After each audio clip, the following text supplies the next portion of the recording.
everyone, this is Amanda Borchel-Dan. And I'm Jessica Steinberg, your host for Times Will Tell, a weekly podcast from the Times of Israel.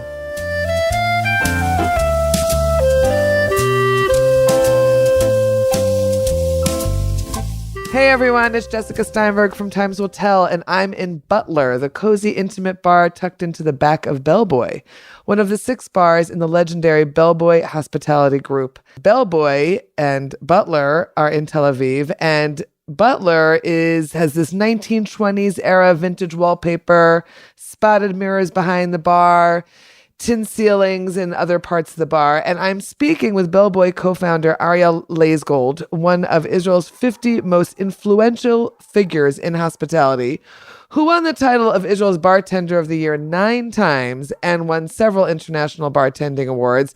And he is here with us. Hello, Ariel. Hello, Jessica. Nice to see you. Nice to see you. So you have an interesting background in the hospitality industry. You started out as a teenager being a waiter for a catering company in Beersheba, where you lived, I believe, at the time. And you ended up becoming this world-class bartender, binding together cocktails and the world of hospitality.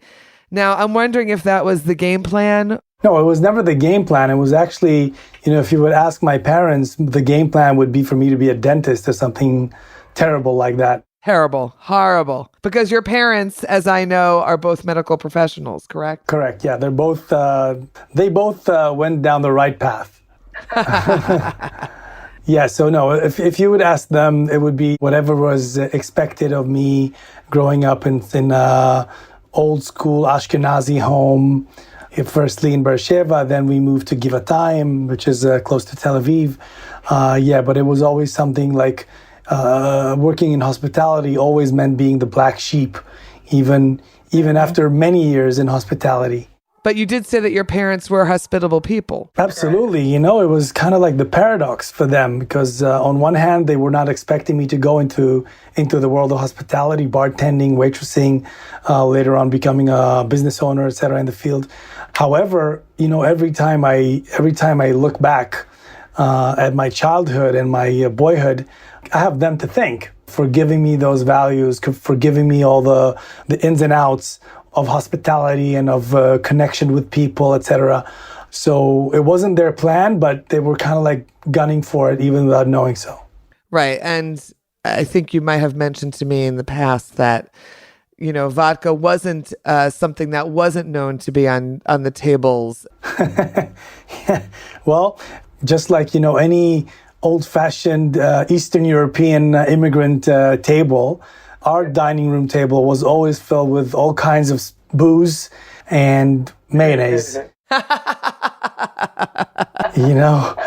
So not to wear out the cliche, but this was the case. They were both very hospitable, both worked really, really long hours, but still had the time or found the time. It was very important to them to be hospitable, to have always people over.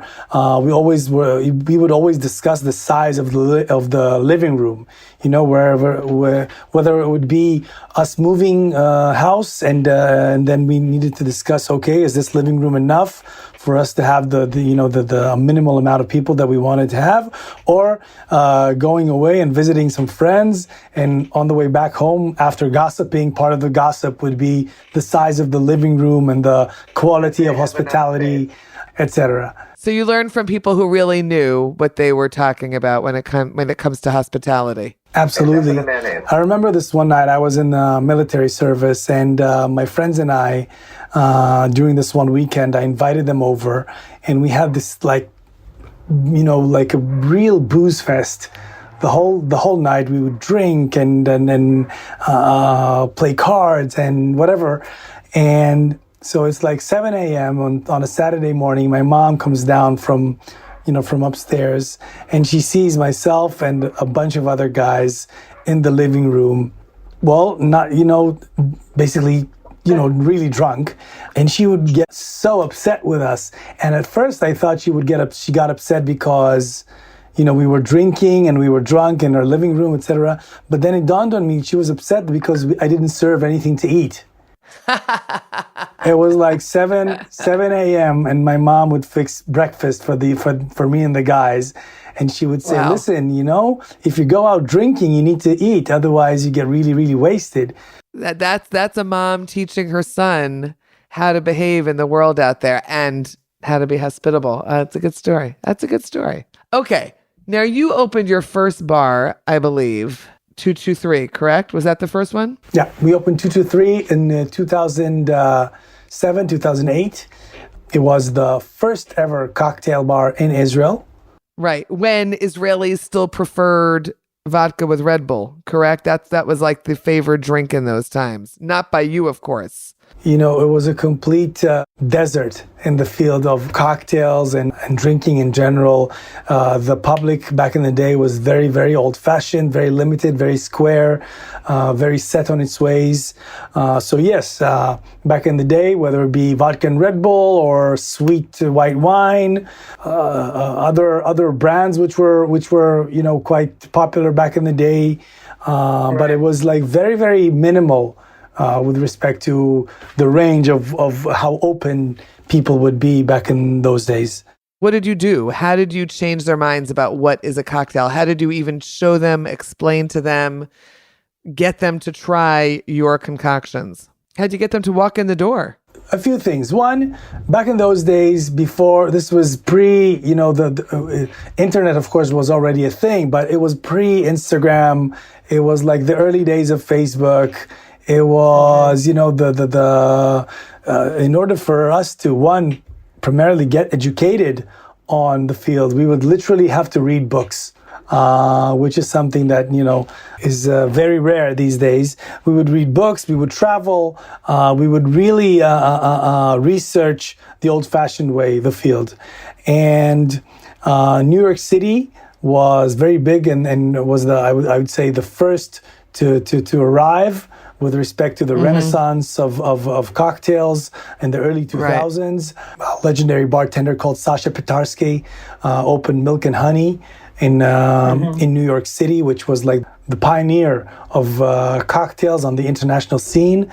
And later on, also in New York, a bunch of New York bartenders opened Employees Only, which is also around to this day and is also one of the world's most legendary bars.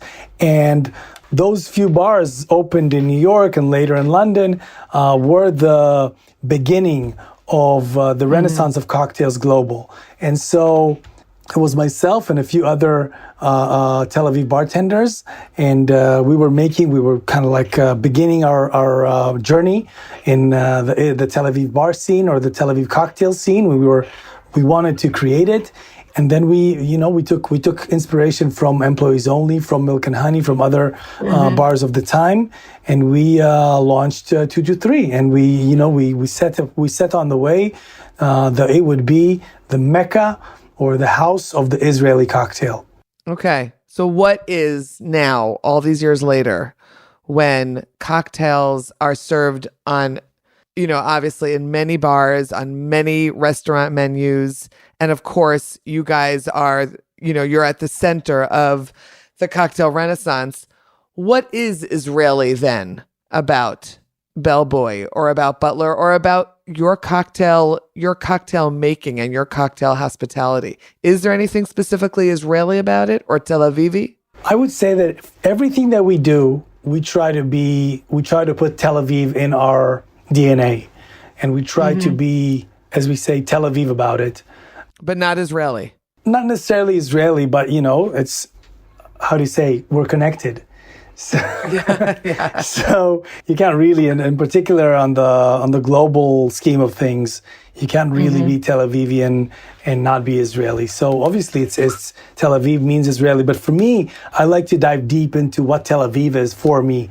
And for me, Tel Aviv is eccentric, it's eclectic, it is surreal in some ways, and so whatever we do on a culinary with a culinary perspective, but not only, also with a cultural view, we try to be as local and as seasonal as we can, but more than anything, we try to be multi-layered. and multisensory, and try to make things as experiential as for us Tel Aviv is. And so for me, that is the essence of Tel Aviv in my creation. And now that you have Bellboy Berlin and you're talking about opening other locations, then what does that mean? Do you fit the cocktail bar to the location? Do you bring elements of Bellboy Tel Aviv and of your other locations to your more global locations? What does it mean when it comes to the actual cocktail, that the cocktails that are being served to your guests, to your customers? So when we first opened Bellboy, the vision was we don't want people to come in and have the experience and say, oh, this reminds me of New York, or wow, this is I feel like London. We wanted it to be unique. We wanted the experience to be unique on a global level. And I think we were successful in the sense that, but we have following from around the world. We have people coming in and followers that follow us on social media and otherwise. And wherever we go, we have, at the very least, we have a slight foot in the door. And so with regards to where we go next, we've pinpointed a few cities that we're looking at, and we're entertaining deals there to create a Bellboy operation in one of those cities in the next year, and we're hoping to close within the next couple months. But what we introduce is, we introduce our operation from Tel Aviv. Obviously, we have the benefit of taking the time and understanding what we've done wrong and how to maybe on a blank sheet we would do things slightly different, but not completely different to the extent of changing the concept. But we would just make the slight adjustment, just like any I would say clever businessman would do.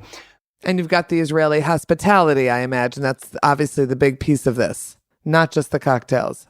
I think what we're famous for is, on one hand, to create this high-end experience with the cocktails and with the food and with design and everything.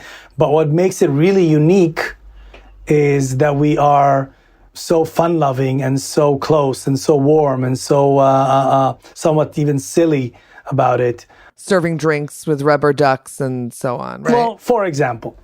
But it's also the personal element, and it's something that is very hard to bring across. And when you need to teach it, to staff members and to other, new people joining the team, it's a major part of what we do. It's a key element of our education system to our staff and to the newcomers to our teams. Okay, now, you said you would make me a drink, correct? Absolutely. And your favorite drink of late is? Well, recently I like Boulevardier, which is kind of I would say a whiskey Negroni. Okay, sounds good to me. Yep. Okay, so I think we're going to go step behind the bar over here and we're going to make the drink.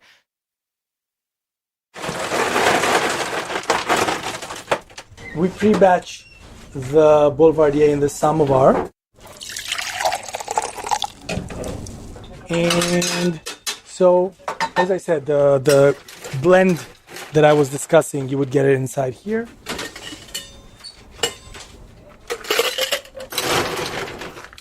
And I would add ice to my cocktail shaker.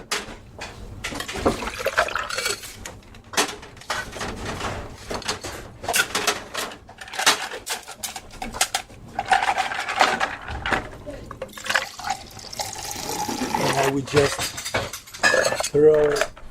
He's mamash throwing it back and forth, tossing it from shaker to shaker in the air, liquid flying through the air. So this would introduce air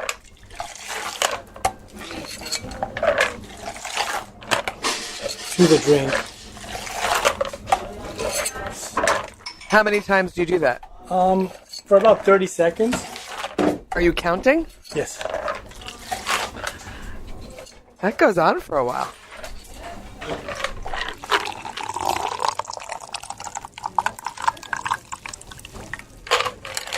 So the drink gets fluffy. Foamy. Yeah. just a bitter chocolate diamond, and you place it on the bottom of the glass. It would give you a small hit, but then imagine what happens as you reach the end and the final sip, and then with the final sip, you take that chocolate diamond, and it's the best finish to a cocktail ever. Ariel, thank you very much for being with us today. Thank you very much, Jessica. Thank you for having me. Thanks so much for listening to Times Will Tell from the Times of Israel, and thanks to our producer, Gilad Brownstein. Please subscribe wherever you find your podcast and check out our daily briefing news show every Sunday through Thursday. Like what you hear? Consider rating us on Apple Podcasts or Spotify to spread the word. Until next week. Shalom.